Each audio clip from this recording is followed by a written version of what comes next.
আমাকে যখন top 30 announcement করেছে, তখন অ্যানাউন্সমেন্ট যখন করে তখন আমার মোবাইলটা টেবিলের উপর ছিল।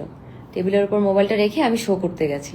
টেবিলের উপর আমার প্রত্যেকের এক একটা জায়গা আছে, ওই জায়গাটাতে সবার দেশের নাম লেখা আছে। ওই দেশের নাম দেখে দেখে ওখানে সবাই বসে, তার তার ব্যাগ, তার মেকআপ সবকিছু ওখানে থাকে। তো আমি শো করতে যাওয়ার আগে আমার মোবাইলটা ওখানে রেখে গেছি। তো আমাকে যখন টপ 30 অ্যানাউন্সমেন্ট করেছে, আমি এসে দেখি আমার মোবাইলটা ওখানে নাই। আমার মোবাইলটা কেউ একজন সেরে রাখছিল, সো দ্যাট যেন আমি এনজয় করতে না পারি যে আমি টপ 30 হয়েছি। তো এ ধরনের অনেক কিছু আছে, অনেক ধরনের ঘটনা ঘটেছে যেগুলি আপনাদের সাথে আমি শেয়ার করিনি। কিন্তু mentally and physically I am very exhausted.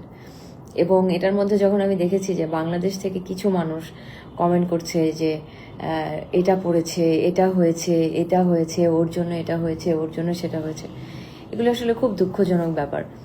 কারণ আপনাদের একটা বাজে কমেন্টে কিন্তু পুরো বাংলাদেশকে বাংলাদেশের পরে একটা বাজে প্রভাব পড়ে। কারণ আপনাদের হয়ে যখন একজন মানুষ কন্টেস্টেন্ট একটা দেশকে রিপ্রেজেন্ট করতে যাচ্ছে, ওই মানুষটা কিন্তু তখন বাংলাদেশ, আপনাদের মেয়ে, আপনাদের ছেলে। তখন আপনারা ওই মানুষকে আর কোনোভাবে বাজে কথা বলতে পারবেন না, তার মানে আপনারা নিজেদেরকে গালি দিচ্ছেন।